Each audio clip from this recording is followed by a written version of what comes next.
어떤 한 스님과 한 목사님이 서로 이 논쟁을 했답니다. 기독교가 더 좋은 종교인지 아니면 불교가 더 좋은 종교인지, 어떤 종교가 더 좋은 종교인가 하는 것을 서로 막 자기의 좋은 점들을 자랑하면서 논쟁을 했습니다. 그때 이 파이널 블로우를 한번 주겠다고 생각하고 이 목사님께서 스님에게 이야기하기를, 기독교에는 원수를 사랑하라는 말씀이 있습니다. 우리는 원수도 사랑합니다 하고 이야기했습니다. 사실 그건 굉장히 어려운 일이었으니까요. 그랬더니 스님께서 그것을 받으시고 슬그머니 웃으시면서 말씀하시기를, 우리 종교에는 원수가 없습니다. 그렇게 말씀을 하셨다 그래요. 원수를 사랑하라 하는 주님의 말씀을 들으면 아마 저희들이 가지고 있는 그 비슷한 생각은, 원수를 어떻게 사랑할 수 있을까? 어떻게 원수를 사랑할 수 있을까? 이건 도저히 불가능한 계명이라고 생각을 합니다. 근데 사람들은 제가 조금 비약할 수도 있겠지만 그 임마누엘 칸트 이후라고 보면 맞을 것 같다고 저는 생각하는데, 그 순수 이성의 비판이라는 그의 논리에 의해서 인간이 이성적으로 생각할 수 있는 것들만 우리에게 필요한 것들이고, 이성적으로 할 수 있는 것들, 그것만이 우리가 논할 가치가 있다고 생각해서인지 몰라도, 현대인들이 내가 할 수 없는 것이라고 하면 그러면 거기에 대해서는 아예 생각을 하지 않습니다. 그러니까 중요한 질문은 무엇인가 하면 Can you do it? 하는 질문이에요. 너 그거 할 수 있어? 하는 질문이고, 할 수 없을 때는 그것을 어차피 할 수 없는 것을 위해서 노력하는 것 자체가 이미 벌써 아무런 의미가 없는 거라고 생각해요. 뭔가 된다고 생각할 때, 될 수 있다는 가능성이 있을 때 노력하는 것이지, 되지도 않을 일을 위해서 무엇 때문에 그렇게 노력을 해야 되겠는가라고 생각하죠. 그러다 보니까 원수를 사랑하라 이렇게 말씀하시면 아마 여기 계신 분 중에도 누구도 원수를 사랑하라는 말씀을 지킬 수 있는 사람은 아무도 없을 거라고 생각한다는 말입니다. 그래서 그 말씀의 무게가 오히려 떨어져요. 이 세상에 누가 원수를 사랑할 수 있겠느냐? 어차피 아무도 사랑할 수 없는 거라면 거기에 대해서는 별로 말하지 말자 이렇게 얘기를 합니다. 하지만 제가 한편으로 성경에서 주님께서 말씀하실 때, 주님께서는 우리에게 너는 그것을 할 수 있는가라는 질문을 하고 계시는 것이 아니라, 정말로 우리에게 중요한 질문은 Can you do it? 하는 질문이 아니고요, Will you do it? 하는 질문이고, Should you do it? 입니다. 너 그거 해야 하는 거 알고 있니? 그리고 너 그거를 하고 싶니? 하는 그 질문이 굉장히 중요한 질문이라는 겁니다.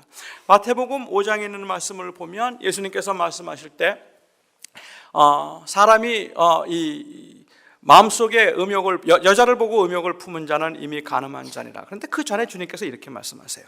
옛사람에게 말한 바 간음하지 말라는 말을 너희가 들었거니와 나는 네게 말하노니 누구든지 여자를 보고 음욕을 품은 자는 간음한 자니라.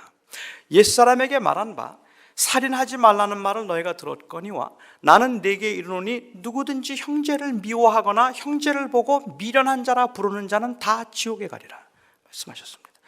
옛사람에게 말한 바 헛맹세를 하지 말라는 말을 너희가 들었거니와 나는 네게 이르노니 도무지 맹세하지 말라.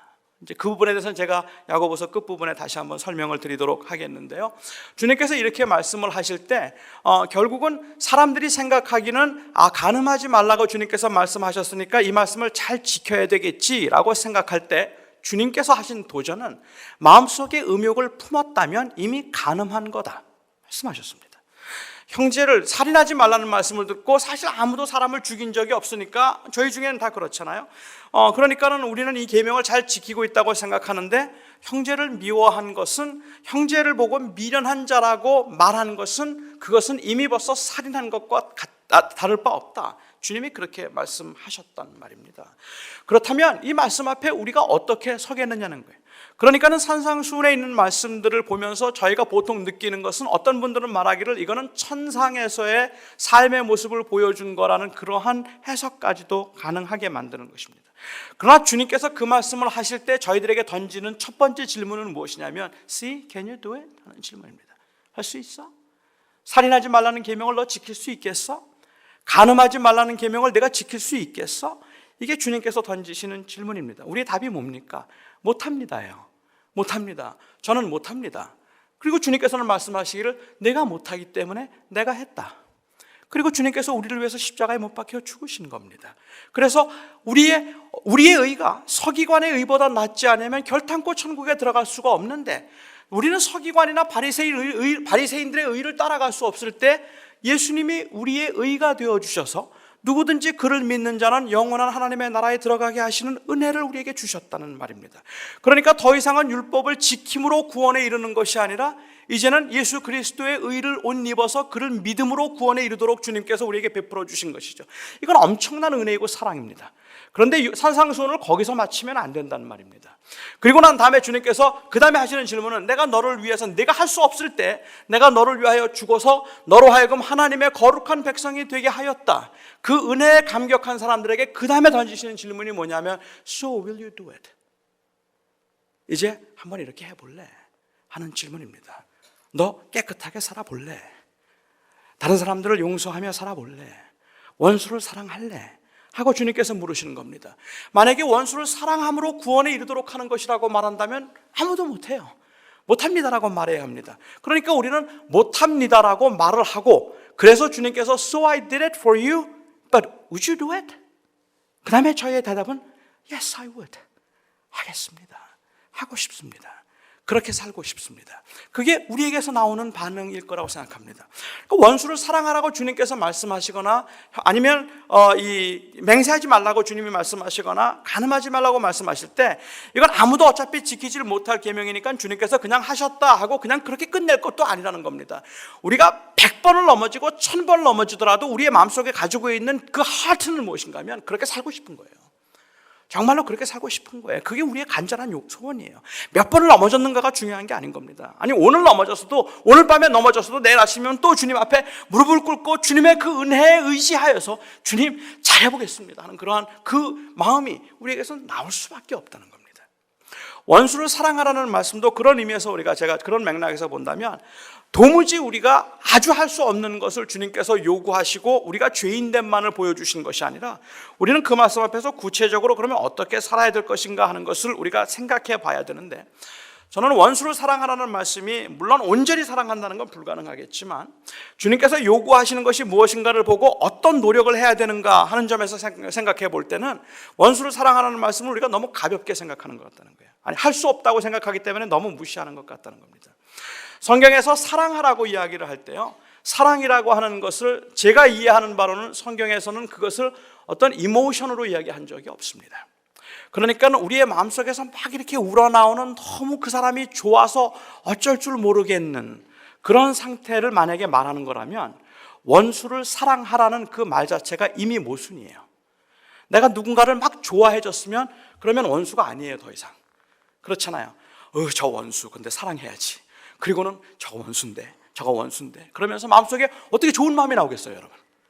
원수라고 생각해 놓고 남편이 원수처럼 보이는 날 있잖아요. 저 원수, 저 왼수 저거 어떡하지라는 마음이 생기는데 저걸 사랑해야지 하고 그렇게 마음을 먹는다면, 그때 막 사랑스러워지면 더 이상은 왼수가 아니잖아요.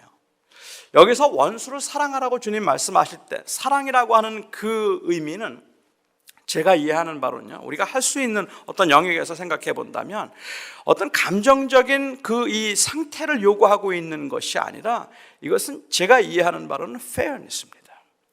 공평하라는 이야기를 하고 있는 겁니다. 행위를 강조하고 있다는 말입니다. 그러니까 가난한 사람들이 있어요. 제가 그 사람들을 구제하겠다고 가서 음식을 만들어서 그 사람들에게 제 힘으로 음식을 만들어서 나누어 줍니다. 한 사람에게, 다 배고픈 사람들이에요. 그 사람에게 주고 이 사람에게 주고 사랑하는 사람에게 주는데 내가 아주 싫어하는 한 사람이 거기에 있는 거예요. 굶고 있는 사람 중에. 그런데 그 사람을 그냥 바이패스하고 지나가면 안 된다는 말을 하고 있는 겁니다. 이건 페어하라는 이야기예요. 내 감정이 어떻든 상관이 없이 똑같이 배고픈 사람에게 음식을 나누어 줄 때는 똑같이 나누어 줘야지, 싫어하는 사람이니까 그냥 지나가지 말라는 이야기를 하고 있는 겁니다. 그게 페어니스예요. 아마 그런 차원에서 우리가 생각을 해본다면 공평함이라고 하는 것, 이것은 우리에겐 굉장히 중요한 것이고 우리 그리스도인들에게서는 특별히 꼭 깊이 생각해 봐야 될 거라고 저는 생각하는데, 제가 생각할 때 우리가 생각하는 것만큼 공평함이 그렇게 쉽지 않다고 저는 생각했습니다. 왜 공평함이 쉽지 않은가 하면, 우리가 정말로 모든 사람들에게 평등하고 공평하게 대하자고 이야기를 할 때 그 discrimination하고 차별하고 differentiation의 그 구분이 애매할 때가 너무 많기 때문에 그렇습니다. 제가 좀 복잡한 이야기를 오늘 여러분들에게 좀 드리는 것 같은데 좀 설명을 드릴게요. 차별과 구별은 다른 것이라고 저는 생각합니다. 제가 이것을 어떻게 의미를 좀 정확하게 전달할 수 있을 만큼 충분히 그 의미, 단어의 의미를 알고 있는지는 확실치가 않지만 제가 이해하기는 이렇습니다.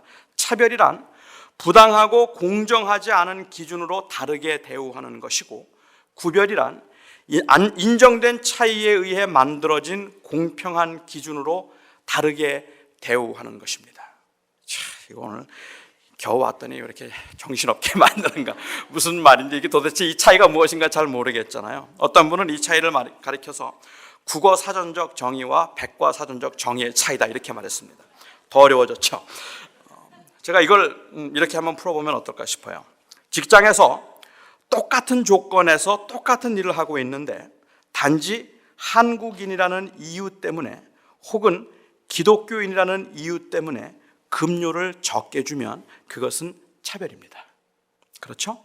그건 차별입니다. 그 말이 아까 제가 말씀드린 것처럼 부당하고 공정하지 않은 기준으로 다르게 대우하는 것, 이렇게 볼 수 있을 것 같아요. 그런데 한 직장에서 경험이 있는 사람들을 우대한다든지 아니면 한 직장에 오래 있는 사람에게 급료를 올려주어서 더 많이 준다면 그것은 공평함을, 그건 그 차별을 하고 있는 것이 아니라 그것은 구별을 하고 있는 겁니다. 그렇죠? 그런 경우에 이제 그 경우를 인정된 차이에 의해서 만들어진 공평한 기준으로 다르게 대우하는 것, 이렇게 볼 수 있을 것 같아요. 그러니까 당신도 열심히 일하면 더 벌 수 있어. 당신도 조금 더 오래 일하면 그러면 더 좋은 자리에 올라갈 수 있을 거야 하고 그렇게 이야기를 하지만 사람들을 좀 다르게 대해주는 것, 이것이 아마도 차별과 구별의 차이라고 할까요? 이렇게 부를 수 있을 것 같습니다. 제가 좀 하나 더 예를 하나 들게요. 설날 아이들이 그 세배를 하면은, 저에게 세 아이가 있는데요, 세배를 하면은 저는 그 세 아이에게 세뱃돈을 똑같이 줍니다. 똑같이 나눠줍니다. 저는 그게 공평하다고 생각하기 때문에 그렇습니다. 그런데 제 아내는 세뱃돈을 줄 때 큰 아이에게는 조금 더 많이 주고 막내에게는 조금 줍니다. 그 이유는 큰 아이는 대학생이기 때문에 쓸 데가 많고 돈의 씀씀이가 크기 때문에 많이 주어야 된다고 생각하고, 작은 아이는 아직 초등학생이기 때문에 그렇게 주어야 할 필요가 없다고 생각하기 때문에 그렇습니다. 그러니까는 큰 아이에게는 많이 주고 작은 아이에게는 제 아내는 적게 줍니다. 근데 저는 똑같이 주어야 된다고 생각을 해요. 세뱃돈이라고 하는 것은 원래 실제적인 유용도보다는 상징적인 의미가 더 강하다고 생각하기 때문에 이거는 똑같이 주어야 한다는 그러한 저의 지론입니다. 그게 공평함이다 이야기를 하는 것이고, 제 아내의 입장은 똑같이 주는 것이 공평함이 아니라 필요에 따라서 더 많이 필요한 사람에게 더 많이 주는 것이 공평함이다라고 생각하는 겁니다. 누가 옳을까? 오늘 집에 가시면서 토론하시면 아마 30분도 그렇게 길다고 생각하지 않으리라고 저는 생각합니다. 이게 어려운 거라는 거예요. 그러니까 사람들이 생각할 때는 똑같이 취급을 받지 않았기 때문에 무조건 페어하지 않다고 생각하는 경우들이 너무 많다는 겁니다. 그런데 어떻게 페어하다는 게 똑같이 나누어 주는 것이 똑같은 페어겠느냐는 거예요. 필요에 따라서 때로는 어떤 사람이 더 많은 어텐션이 필요할 때가 있잖아요. 어떤 사람에게는 더 많은 그러한 그 도움이 필요한 사람들이 있잖아요. 그런데 모든 사람들을 똑같이 대해주는 것, 그것을 편애하지 않는 것이고 그것이 공평한 것이라고 생각을 한다면 정말 그런 걸까? 라는 의문을 이제 갖게 되는 거죠. 제가 목회를 처음 시작하고 난 다음에 제가 다니던 교회에서 그 목사님이 교인들한테 혼나거나 아니면 뒤에서 이제 막 그 교인들이 목사님을 좀 비난한다고 할까요? 좀 못마땅하게 생각해서 했던 말들을 제가 이제 학생 때 많이 들었거든요. 근데 이제 들었던 이야기 중에 어떤 이야기를 듣는가 하면 우리 목사님이 공평하지 않다 이런 얘기를 많이 들었어요. 어떤 사람을 수요일 날 대표 기도를 시키는데 연속 2주로 시키더라. 똑같이 시키지 않고 어떤 사람은 더 많이 시켰다. 공평하지 않다는 거예요. 신방을 가는데 누구를 신방을 2번 가는 동안에 나는 1번밖에 안 왔다. 그게 공평하지 않다는 거예요. 모든 사람에게 공평해야 되는데 왜 그렇게 목사님이 공평하지 않게 누구를 더 많이 찾아가는지 모르겠고 왜 누구를 더 시키는지 모르겠다. 목사님은 아무개를 더 좋아하나 봐. 이게 이 페이버리티즘의 문제로 이제 들어간 겁니다. 저는 그걸 너무 많이 보았기 때문에 제가 이제 일종의 그런 거에 대한 조금 좀 민감했던 것 같아요. 저는 그래서 수요 예배든 새벽 기도든 아니면 토요 뭐 어떤 비공식 특정인 자리에서라도 기도를 누구에게 부탁을 해서 기도를 하고 난다면 저는 반드시 적어 놓았습니다. 그걸 적어 놓고 누가 빠졌나 혹시 누가 또 안 들어가는 사람이 있는가 하는 것을 항상 그렇게 맞추려고 했고 모든 공식적인 자리에는 기도 순서들 전부 다 주보에 다 내놓아서 그대로 해놓고 빠지는 사람이 있으면 그냥 스킵을 하더라도 또 누구를 더 시키지 않겠다는 생각이 있어요. 그러니까 웬만해서는 제가 기억이 잘 안 되면 무조건 제가 다 기도하는 겁니다. 누구한테 부탁을 하면 또 어떻게 될 것 같아서 욕을 먹을까 봐. 그뿐만 아니라 그 형평성이라는 이유 때문에 모든 사람들에게 똑같이 주어져야 된다고 생각해서 정작 도움이나 신방이 필요한 사람이 있다고 하더라도 제가 못 가는 겁니다. 내가 그 사람을 한 번 더 찾아가면 내가 그 사람을 더 좋아하는 사람처럼 보일 수 있다고 생각하기 때문에 갈 거면 똑같이 가던가 아니면 똑같이 가지 말던가 둘 중에 하나를 하자 이렇게 생각하고 제 내린 결론은 아무도 가지 말자. 그랬어요. 아무도 찾지 말자. 저는 한편으로는 그게 이해가 되잖아요. 교회 안에서 그런 것들 때문에 섭섭해하거나 아니면 그런 문제들로 인해서 때로는 참 아쉽게 생각하는 경우들도 있고 실제로 그게 편애처럼 느껴지는 경우들도 저는 있기 때문에 저는 그건 충분히 이해할 수 있다고 생각을 하면서도 정말로 그래서 그 형평성을 따라간다는 말의 의미가 공평하다는 의미일까라는 생각을 해봅니다. 어떤 사람들은 틀림없이 더 많은 어텐션과 도움을 필요로 하는 사람들이 있다는 겁니다. 우리의 자녀들이 제일 많이 쓰는 말이 뭘까요? It's not fair. It's not fair. 동생이 공부를 너무 못해서 얘를 좀 어떻게 조금 더 그 부분에는 기프트가 없는 것 같아서 좀 더 픽업 시켜줘야 되겠다고 생각해서 뭐 과외 공부를 보낸다. 얘는 특별히 몸이 약하기 때문에 따로 운동을 하나 시킨다.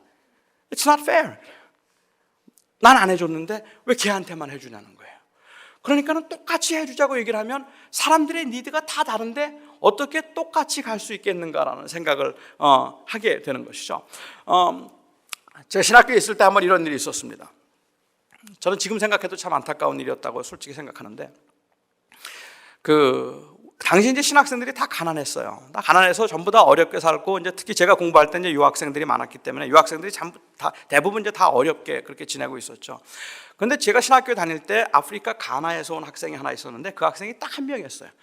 동양 학생들은 그래도 한 20-30명씩 되지만 가나에서 온 친구는 그 친구가 딱 하나니까 미국 학생들이 그 가나에서 온 학생을 볼 때는 늘 혼자 다니는 것 같은 거예요. 한국 학생들은 그래도 좀 이렇게 무리지어서 다니는 것 같고 그래서 이 가나 학생이 특별히 힘들어 보이는 것 같았는데 한번 기도회 때 그 가나 학생이 이런 간증을 했어요. 크리스마스가 되어 오는데 와이프가 너무 보고 싶다. 애들이 너무 보고 싶다. 집에 한번 가고 싶다. 그렇게 이야기를 했습니다. 그렇게 이 간증 비슷하게 이제 기도의 제목을 내놓았더니 거기에 있던 미국 학생들이 그 이야기를 듣고는 그 가나 학생 몰래 학생들에게 편지를 보내고 학생들에게 얘기해서 우리 서프라이즈로 이 친구를 크리스마스 때 자기 나라로 보내주자 해서 모금을 한 적이 있습니다. 그렇게 모금을 할 때 우리 한국 학생들이 제일 많이 반대했어요. 공평하지 않다는 거예요. 나도 가고 싶다 그러더라고요. 나도 가고 싶은데 왜 걔만 보내주느냐? 보내주려면 다 같이 보내주거나 아니면 다 같이 가지 말자 이렇게 얘기를 하더라고요. 그래서 반대를 했는데 결국 이제 그 친구가 가기는 했지만 과연 이렇게 하는 게 공평함일까라는 생각입니다. 지난 주일날 제가 이 미랄의 밤 때 간단하게 말씀을 드렸습니다마는 마태복음 20장에 보면 거기 포도원에 관한 비유가 나옵니다. 그 포도원에 관한 비유 가운데 아침부터 나가서 일터에서 일자리를 찾고 있는데 새벽 6시에 나가고 그 다음에 9시에 나가고 12시에 나가고 3시에 나가고 5시에 나가서 그 주인이 사람을 픽업해 왔어요. 그런데 약속은 무엇인가 하면 아침 6시에 픽업된 사람들에게 내가 오늘 하루 종일 일하면 하루 일당을 주겠다는 겁니다. 하루 일당이 1데나리온입니다. 1데나리온이면 노동자가 하루를 일해서 번 돈인데 그 돈이 그렇게 많은 돈이 아니기 때문에 한 식구가 하루를 살기에 빠듯하게 그냥 맞는 돈이에요. 하루를 살기에 필요한 한 가족이 하루를 지내기에 좋은 살기에 좀 살 만큼의 돈이 한 데나리온이라고 보면 맞을 것 같습니다. 한 50불이라고 우리가 가정해 볼까요? 그래서 아침에 간 사람에게 50불을 주기로 하고 그 다음에 6시에 가고 그 다음에 9시에 가고 12시에 갔어요. 나갈 때마다 거기에 사람이 있는 겁니다. 나중에 5시에 나가봤어요. 6시에 문을 닫는데 5시에 나갔더니 거기에 아직도 사람이 있는 겁니다. 그래서 그들에게 물었어요. 너희들은 왜 일도 하지 않고 여기 이러고 있느냐 그랬더니 아무도 우리를 데려가는 사람이 없습니다라고 얘기해요. 아무도 우리를 데려가지 않았습니다. 약한 사람들이겠죠. 병자들인지도 모르죠. 장애인들인지도 모르죠. 그래서 아무도 우리를 픽업하지 않습니다. 그래서 거기 기다리고 있었습니다. 그럼 너 우리 농장에 와서 일할래? 픽업해 갔어요. 그리고는 5시부터 1시간 일했습니다. 1시간 일을 하고 난 다음에 주인이 1시간 일한 사람부터 먼저 돈을 주는데 50불을 주는 거예요.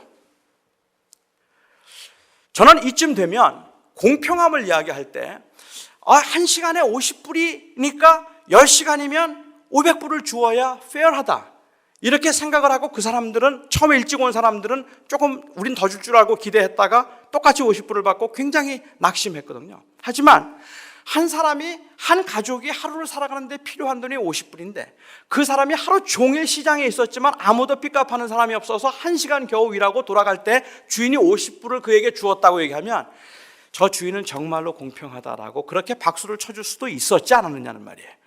불평하는 게 아니라 그게 적의 공평합니다. 이게 맞다 하고 그렇게 말해줄 수도 있었어야 되는데 오히려 불평한다는 말입니다. 왜 나는 1시간밖에 저 사람은 1시간 일하고 50불 받고 나는 10시간 일하고 50불 받는 건 이건 페어하지 않다. 이런 식으로 하면 난 앞으로 일 안 합니다. 이렇게 나온다는 말입니다. 그러니까 그 사람에게 무엇이 필요한가에 의해서 우리가 생각을 한다면 정말로 편애라고 하는 말의 의미는 그냥 모든 사람 어떤 누구에게 조금 더 주고 덜 주고 이런 것의 문제가 아닌 것 같다는 거예요. 저는 이제 제가 이렇게 여러분들에게 설명을 드리는 이유는 사실은 그렇기 때문에 차별과 구별을 구분하는 것은 어렵단 말입니다. 아무리 봐도 편애처럼 보이는 거지. 너무 분명한 경우 아니면 보일 수 있다는 것이죠. 공평함이라는 것이 무엇인가를 얘기할 때 공평함은 야고보서 2장에 있는 말씀에 의한다면 법정 용어입니다. 그래서 일부 학자들은 말하기를 야고보서 2장에 나와 있는 지금 이 사건은 예배할 때에 교인이 들어왔는데 돈이 많은 교인이 들어오고 가난한 교인이 들어왔을 때 어떻게 교인들이 대해줬는가 하는 문제가 아니라 법정에서 지금 이 재판을 하고 있는 과정이었다라고 이야기를 할 정도입니다. 우리가 한번 야고보서 가볼게요.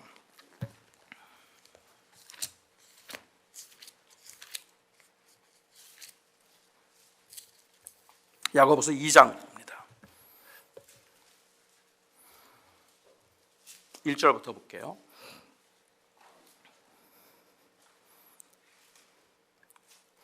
내 형제들아 영광의 주 곧 우리 주 예수 그리스도를 믿는 믿음을 너희가 받았으니 사람을 외모로 취하지 말라.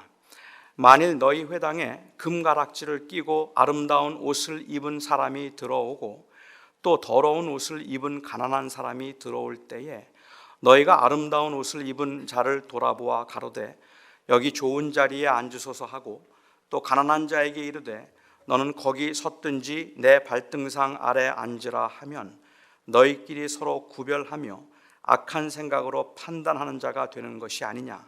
내 사랑하는 형제들아 들을지어다. 하나님이 세상에 대해서는 가난한 자를 택하사 믿음에 부요하게 하시고 또 자기를 사랑하는 자들에게 약속하신 나라를 유업으로 받게 하셨느니라. 너희는 도리어 가난한 자를 괄시하였도다. 부자는 너희를 압제하며 법정으로 끌고 가지 아니하느냐? 저희는 너희에게 대하여 일컫는 바 그 아름다운 이름을 회방하지 아니하느냐? 너희가 만일 경에 기록한 대로 내 이웃 사랑하기를 내 몸과 같이 하라 하신 최고한 법을 지키면 잘하는 것이거니와 만일 너희가 외모로 사람을 취하면 죄를 짓는 것이니 율법이 너희를 범죄자로 정하리라 말씀하셨습니다. 믿는 사람들 사이에 에베소 야고보서를 받고 있는 독자들의 교회에 문제가 생겼습니다. 아마도 교회 분열과 밀접한 관계에 부자와 가난한 자의 문제가 연루되어 있었던 것 같아요. 그런데 재력에 의해서 판결이 영향을 받는다면 그것은 불공평함입니다. 이건 누구나 다 알고 있는 겁니다. 공평함이라는 것은 감정의 문제나 아니면 선호도의 문제가 아니라 마땅히 할 일과 누려야 할 권리가 외부적인 요소들에 의해서 영향을 받지 않도록 해야 되는 행위의 문제라는 말입니다. 그러니까 어떤 사람에 대해서 내가 공평하자고 이야기를 하면 사실은 사람들을 대하면서 모든 사람들에게 느끼는 감정이 페어할 수 없습니다. 똑같은 사람에게 악수를 하는데도 어떤 사람하고 악수를 할 때는 마음이 더 좋고요, 기쁘고 어떤 사람하고 악수를 할 때는 왠지 마음이 좀 그렇게 내키지 않을 수도 있다는 말입니다. 문제는 뭐냐면 이게 행위의 문제라고 얘기를 하는 것은, 그러니까 우리의 감정이 그렇게 잘 따라가지 않는 것은 참으로 애석한 일이고 우리에게서는 정말 어찌할 수 없는 우리의 연약이고 죄입니다. 그럼에도 불구하고 공평하라고 이야기를 했다면 똑같이 악수를 하라는 말이에요. 그게 공평함이라는 말입니다. 내가 좋아하는 사람하고만 할 거고 안 좋아하는 사람하고는 안 할 거야 라고 이야기하면 안 된다는 말입니다. 이건 그냥 악수라는 아주 사소한 그러한 인사니까 그렇지만 어떤 사람들에게 주어져야 되는 똑같은 페어한 것들을 우리가 할 때 그렇게 하면 안 돼. 그 사람의 어떤 재력이나 여건에 의해서 우리가 그 행동을 결정해서는 안 된다는 이야기를 하고 있는 것이라고 저희가 볼 수 있을 것 같습니다. 그러니까 그런 의미에서는 이건 분명한 차별과 이 discrimination이 구분돼야 된다고 생각을 합니다. 교회 장로가 되기 위해서는 등록하고 3년이 경과해야 된다고 조항을 만든다면 그건 differentiation입니다. 하지만 교회가 만일 장로가 되기 위해서는 연 10만 불 이상의 수입이 있어야 한다고 그렇게 법을 만들면 그것은 discrimination이 되는 겁니다. 그 차이가 느껴지십니까, 여러분? 어떤 것이 차별이고 어떤 것이 이 구별인지 우리가 기준이 느껴지신가? 결국은 이 문제는 무슨 문제인가 하면 이 문제는 결국은 그런 의미에서라면 가치관의 문제라고 그렇게 볼 수 있을 것 같아요. 한 사람의 가치를 무엇에 의해서 판단하고 무엇에 의해서 결정하느냐 하는 이 문제를 지금 여기서 야고보 사도는 이야기를 하고 있다고 보면 맞을 것 같습니다. 그러니까 많은 복잡한 이야기를 제가 여러분들에게 드렸지만 이런 복잡한 문제들이 복잡하게 들릴 수밖에 없는 이유가 있다면 그것은 바로 우리가 아직도 주님께서 원하시는 그 가치관에 의해서 사람을 보거나 우리의 인생을 보려고 하지 아니하고 오히려 세상이 만들어 놓은 그 가치에 의해서 사람을 보려고 하고 평가하려고 한다는 말입니다. 우리가 무엇을 가지고 있다고 해서 그게 나쁘다는 이야기를 하고 있는 게 아닌 겁니다. 그건 주님이 주신 겁니다. 하지만 우리가 진정으로 하나님 앞에 공평하게 하나님 앞에서 우리가 볼 때 그 주어진 그것이 나에게 있어서 어떤 가치를 부여하느냐 하는 것이에요. 한 사람의 존재의 가치가 만약에 돈에 있다면, 한 사람의 존재의 가치가 그 사람의 지위에 있다면 이것은 세상적인 가치관인 겁니다. 그 사람이 가지고 있는 소유에 의해서 그가 할 수 있는 일들은 굉장히 많습니다. 저는 그 기능을 무시해서는 절대로 안 된다고 생각해요. 하지만 그럼에도 불구하고 그래서 그가 더 귀하다 말해서는 안 된다는 겁니다. 여러분, 하나님이 공평하시다고 생각하십니까? 하나님은 공평하시지 않습니다. 적어도 분배에 있어서는. 마태복음에 있는 말씀을 보면 하나님이 어떤 사람에게는 이 주인이 이 여행을 떠나면서 어떤 사람에게는 5개를 주었고요, 어떤 사람에게는 2개를 주었고 어떤 사람에게는 1개를 주었습니다. 저는 그런데 이 5과 2과 1라는 숫자를 보면서도, 주님이 그런 뜻으로 말씀하신 건 아니겠지만 그 숫자를 보면서도 제 마음속에는 조금 왜 주님은 하필이면 이 숫자들을 택했을까 하는 의문을 가졌었어요. 왜냐하면요, 2개를 가진 사람이 죽도록 일을 해서 최선을 다하면 배를 남기는 겁니다. 그렇게 배를 남기면 몇 개가 되죠? 4개가 돼요. 5개 가진 사람이 놀아도 못 쫓아가요.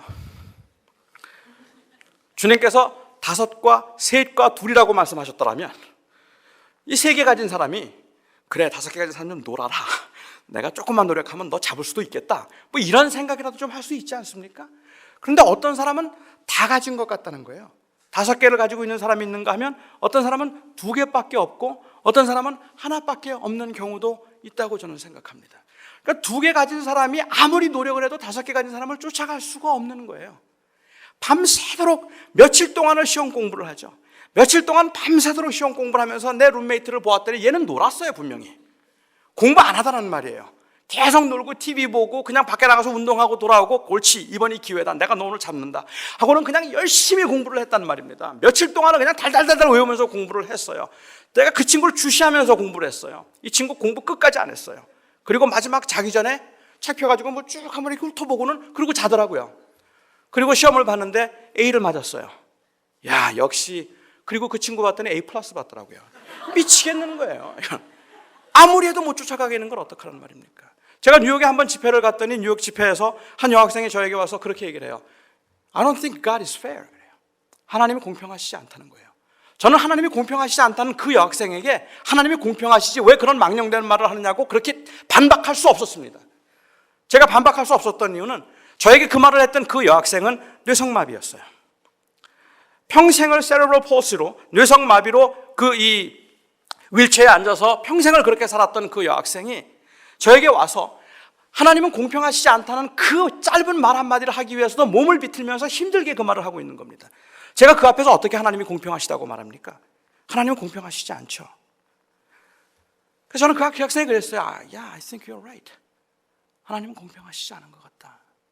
그런데 하나님의 공평하심이 어디에 나타나는지 아니?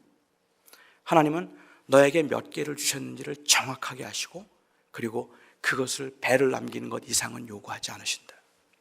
하나님은 너에게, 내가 볼 때는 하나님께서 너에게 1달란트도 안 주신 것 같아.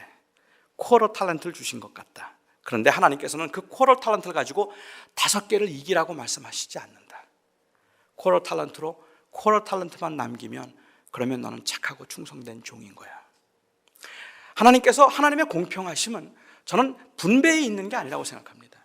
하나님의 공평하심은 정확하게 우리에게 몇 개를 주셨는가 하는 것과 그것으로 우리가 최선을 다해서 남기는 그것을 하나님께서 기뻐하시는 것, 그게 바로 하나님의 공평하심이라고 생각합니다. 여기 계신 분들이 다 다르다는 거예요. 어떤 분은 5개 가졌을 겁니다. 여러분 그분 볼 때마다 속상하지 않습니까? 그런 분들 보면 정말 어찌 그렇게 뛰어나고 탁월한지. 제가 시카고에서 한 번 그런 분을 만났어요. 그 옆에 계신 분들도 그런 소개를 하고 그러는데 제가 한 번 그분을 여기 한번 모시고 와도 좋을 것 같아요.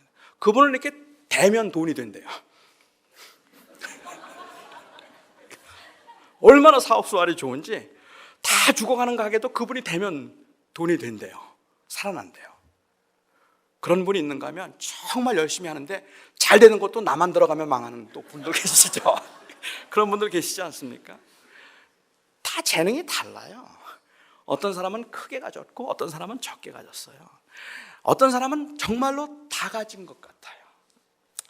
건강도 그리고 이 실력도 머리도 좋고 돈도 많고 다 그래요. 그래도 옛날에는 이렇게 돈도 많고 부잣집에 이 똑똑하고 이런 사람들을 보면서 그나마 좀 위로를 받았던 게 뭐냐면 저렇게 다 가진 애들은 성격이 고약해 이런 것 가지고 좀 위로를 받았잖아요. 근데 요즘은 그런 사람들이 또 착해요. 도대체가 따라갈 수가 없어요. 이게 unfairness입니다. 하나님은 1달란트를 주신 적도 있다는 거예요. 그런데 중요한 것은 다 다르게 주셨는데도 하나님이 공평하시다는 것은 하나님께서 How many do you have? 라는 질문을 묻는 것이 아니라 How many do you make? 예요.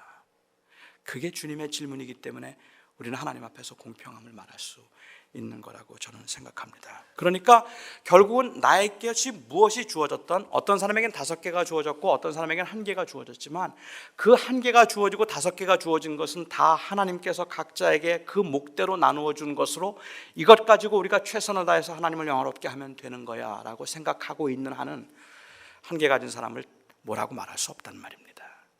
적다고 그렇게 무시할 수 없다는 말입니다. 그게 우리가 가지고 있는, 우리가 회복되어야 될 가치관이라는 거예요. 그런데 세상은 그렇게 사람을 보지 않는다는 말입니다. 너 뭐 가졌는데? 너 공부를 얼마나 잘하는데? 너 얼마나 돈이 많은데? 그것에 의해서 그 사람의 가치를 결정해 주려고 하는 것, 이것이 정말로 애석한 일이지만 그게 세상에서 사람을 평가하는 방법이라면 오늘 야고보서에서 말씀하고 계시는 것은 교회는 달라야 된다는 이야기를 하고 있는 거죠. 교회에서는 한 사람의 가치가 그렇게 결정되는 것이 아니다.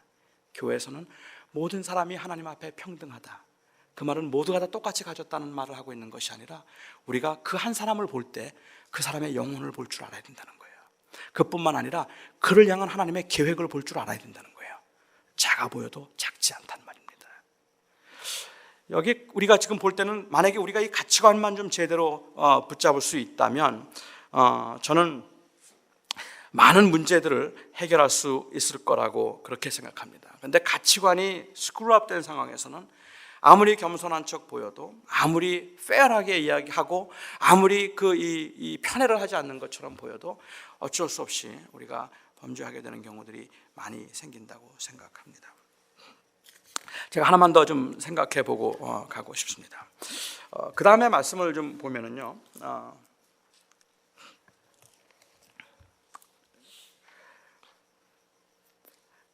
10절에 있는 말씀을 보면 누구든지 온 율법을 지키다가 그 하나에 거치면 모두 범한 자가 되나니 간음하지 말라 하신 이가 또한 살인하지 말라 하셨은즉 내가 비록 간음하지 아니하여도 살인하면 율법을 범한 자가 되느니라고 얘기했습니다.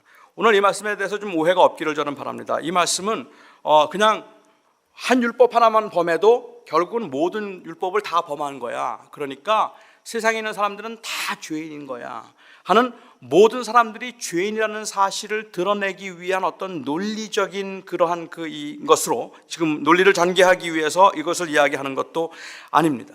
다른 것은 다 지켰어도 한 가지만 못 지키면 그동안의 모든 노력과 수고가 다 허사가 된다는 그러한 이야기를 하기 위해서 지금 야고보 사도가 이 말을 하고 있는 겁니다. 오히려 너희가 다른 율법을 다 지킨다 할지라도 율법 하나를 어기면 그러면 그 다른 율법 지킨 게 아무런 의미가 없어진다라고 말하는 것은 하나만 어겨도 다 엉망이 된다는 이야기를 하고 있는 것이 아니라 오히려 이 말씀은 일관성에 관한 이야기를 하고 있는 거라는 겁니다. 일관성에서 너 하나님 믿는다고 했잖아. 하나님이 최고라고 얘기했잖아. 우리에게 영원한 생명이 있다고 말했고 그 나라 바라보면서 말한다고 했잖아. 그렇다면 그 믿음과 그 고백을 가지고 있다면 그것에서부터 비롯되는 일관된 모습은 무엇인가 하면 한 사람을 보면서 그 영혼을 소중하게 다루게 된다는 거예요. 만약에 다른 부분에 있어서는 정말로 모든 율법을 다 지키고 있으면서 가난한 자를 가난하다고 해서 무시하고 있다면 여기서 지금 말하는 거는 너 이건 별개의 건데 그거 어겼기 때문에 다른 거 다 지켜서도 소용없어 이런 이야기를 하고 있는 것이 아니라 That doesn't make sense. 말이 안 된다는 얘기를 하고 있는 겁니다. 어떻게 그럴 수 있겠느냐는 얘기를 하고 있는 거예요. 한 사람이 바른 가치관을 가지고 있다면, 바로 우리가 하나님의 나라에 대한 소망을 가지고 살아가고 있다면 바로 그 소망 때문에 적어도 우리의 이러한 그 삶에 있어서 다른 사람들을 대하거나 다른 사람들을 트리트하는 그러한 이 삶에 있어서도 어떻게 달라야 되는가가 보여지는 게 일관성이라는 말입니다. 저희들의 모순은 이 컨시스턴시가 없다는데 문제가 있는 거라고 저는 생각합니다. 지금 야고보 사도는 그것을 지적하고 있다고 볼 수 있을 것 같습니다. 제가 오늘 가난한 자들에 대해서 그러면 어떻게 이해해야 될 것인가 하는 것도 제가 좀 더 이 시간이 좀 가긴 했지만 마무리 좀 지었으면 좋겠네요. 하나님께서 가난한 자들을 더 사랑하시는가라고 이렇게 이야기를 하면 2장 5절에 있는 말씀을 보면 적어도 내 사랑하는 형제들아 들을지어다 하나님이 세상에 대하여는 가난한 자들을 택하사 믿음에 부요하게 하시고 또 자기를 사랑하는 자들에게 약속하신 나라를 유업으로 받게 하셨느니라. 가난한 자들은 하나님께서 택하셔서 천국에 들어가게 하셨다, 이런 말씀처럼 들립니다. 그러나 가난한 자들 택하여서 오히려 주님께서 말씀하실 때 믿음에 부요하게 하셨다라고 이야기하는 것은 가난한 자들이 가난한 상태에서 믿음에 더 부요할 수 있는 그러한 가능성과 기회가 많아졌다는 의미일지는 몰라도 가난한 자들은 모두가 다 믿음이 좋은 자들이란 그러한 공식을 말하고 있는 건 아닙니다. 그 다음에 나오고 있는 또 다른 하나의 공식도 그건 아니거든요. 이 부자들에 관해서 이야기를 하면서 말씀하시죠. 부자는 너희를 압제하여 법정으로 끌고 가지 아니하느냐, 이렇게 이야기를 했습니다. 여기 혹시 자신을 부자라고 생각하는 분들 있으면 너무 억울하죠. 난 한 번도 이런 적이 없었는데 그런데 우리는 별 문제는 안 돼요, 사실은요. 나중에 이제 한번 말씀드리겠지만 아마 여기 계신 모든 분들은 자신을 부자라고 생각하는 분은 한 분도 없을 겁니다. 다 나는 미들 클래스라고 다 생각하실 테니까 부자는 아무도 없을 테니까 이 말씀 괜찮다고 생각할지 모르겠지만 오늘 이 말씀이 지금 의도하는 것은 구원론에 관한 이야기를 하고 있는 게 아닌 겁니다. 어떤 사람들이 구원을 받는가? 가난한 사람들은 구원을 받고 하나님의 택한 백성이 되고 부자들은 하나님께서 버리시고 하나님께서는 그들을 구원하지 않으신다. 이런 말씀을 하고 계시는 것은 아닙니다. 하나님께서는 가난한 사람들을 특별히 더 사랑하시지 않습니다. 가난하기 때문에 하나님께서 사랑하시지 않습니다. 그런데 하나님께서 그 사람들을 가난하기 때문에 사랑하는 것처럼 보이는, 아니면 그렇게 사랑하는 것으로 보이는 그러한 경우들은 얼마든지 있다고 생각합니다. 어떤 경우들일까요? 제가 좀 전에 말씀드린 것처럼 그게 페어한 거기 때문에 그렇습니다. 다른 것은 아무것도 가진 것이 없기 때문에 하나님께서 그를 특별히 믿음으로 부유하게 하시거나 아니면 그를 특별히 위로해 주시는 그러한 경우들이 있는데, 그래서 하나님이 unfair하다고 말할 수는 없겠다고 하는 겁니다. 가난한 것과 부한 것은 하나님을 섬기는데 아무런 영향을 주지 않는다고 말하는 것은 제가 볼 때는 현실적으로 맞는 말은 아닌 것 같아요. 영향을 줍니다. 부자가 교만해지기가 쉽고 가난한 사람들이 낙심하기가 쉬운 건 틀림없이 있다고 생각하고, 가난하기 때문에 하나님을 더 찾는 사람들이 또한 있을지도 모르겠다고 생각합니다. 저는 그럼에도 불구하고 하나님께서 가난한 자들은 특별히 사랑하셔서 구원하시고 부자들은 하나님께서 미워하신다, 싫어하신다 이렇게 말하면 안 되지만, 저는 오늘 현대 교회가 제가 조금 전에 말씀드린 그런 페어니스라고 하는 차원에서 생각해 볼 때, 가난한 사람들이 적어도 이 세상에서, 이 교회 밖에 있는 세상에서 어떻게 사람의 가치를 결정하고 어떻게 그 사람들을 대하고 있는가를 우리가 보고 있고 알고 있다면 교회에서는 그들에게 특별한 케어를 해야 된다는 겁니다. 너무 다치기 때문에 그래요. 너무 소외되기 때문에 그래요. 너무 힘들기 때문에 그래요. 교회는 가난한 사람이나 부한 사람이 다 똑같은 거야. 하나님 앞에 그런 차별이 있는가? 맞아요. 하나님 앞에 그런 차별이 없죠. 그런데 이 세상이 그렇게 만들지 않기 때문에 그렇게 세상에서 찌들리고 힘들었던 사람들이 위로받기 위해서 교회를 찾아올 때 교회는 그들에게 특별하게 더 관심을 가져야 될 이유가 있다는 말입니다. 그게 페어니스라고 저는 생각해요. 그게 똑같이 대해서 페어니스가 아니라 특별히 그렇게 어려운 사람들에게, 세상에서 상처받고 찢긴 사람들이 있다면, 그렇다면 교회는 그들에게 더 관심을 가져 주어야 하는 겁니다.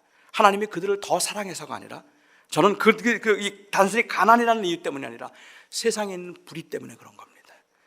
이 세상의 불의 때문에 교회에서는 공평을, 그리고 이 세상에서는, 여기서는 정의를 행해 줘야 하는 것이죠. 그게 저는 조금 더 특별한 어텐션을 가지게 만드는 거라고 생각합니다. 기도하겠습니다.